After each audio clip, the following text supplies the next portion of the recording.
জাতীয় পার্টির অনুকূলে চেয়ারম্যান হিসেবে বেগম রওশন এরশাদ এবং মহাসচিব হিসেবে কাজী মোহাম্মদ মামুনুর রশিদের নাম অন্তর্ভুক্তকরণ সম্পর্কিত একটি আবেদন বাংলাদেশ নির্বাচন কমিশনে জমা হয়েছে।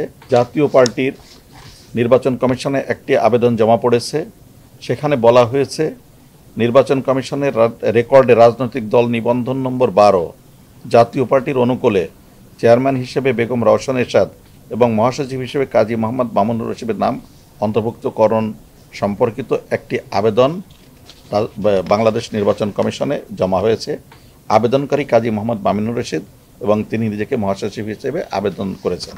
একনল হ্যান্ড ওয়াশ 100% প্যারাবেন ফ্রি, তাই নিরাপদ হাতের জন্য আস্থা রাখুন একনলে।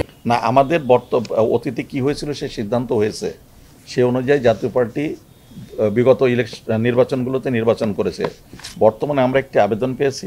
এই আবেদনের প্রেক্ষিতে আমরা এটাকে আইনগতভাবে কতটুকু যৌক্তিক নয়, একটা রাজনৈতিক দলের তাদের নিজস্ব কিছু ক্ষমতা আছে তাদের কমিটি গঠনের, এবং নির্বাচন কমিশনের কিছু বিষয় আছে তাদের এই বিষয়গুলোকে যাচাই করার জন্য আমরা নির্বাচন কমিশনের যতটুকু এখতিয়ার আছে আইনগতভাবে ততটুকু এখতিয়ার আমরা খুঁজিয়ে দেখে পরীক্ষা নিরীক্ষান্তে আমরা পরবর্তীতে এ বিষয়ে একটা সিদ্ধান্ত নিতে পারবো।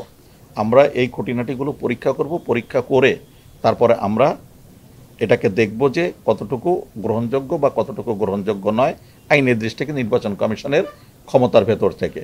কেননা দরখাস্তটি পাওয়া গিয়েছে আজকে আমরা পেয়েছি, আমরা এখনো পর্যন্ত এর উপরে কোনো ধরনের পরীক্ষা নিরীক্ষা করতে এখনো সময় পাইনি। আমাদের পরবর্তীতে আমরা পরীক্ষা নিরীক্ষা করে এ বিষয়ে আমরা আইনগত সিদ্ধান্ত প্রদান করব।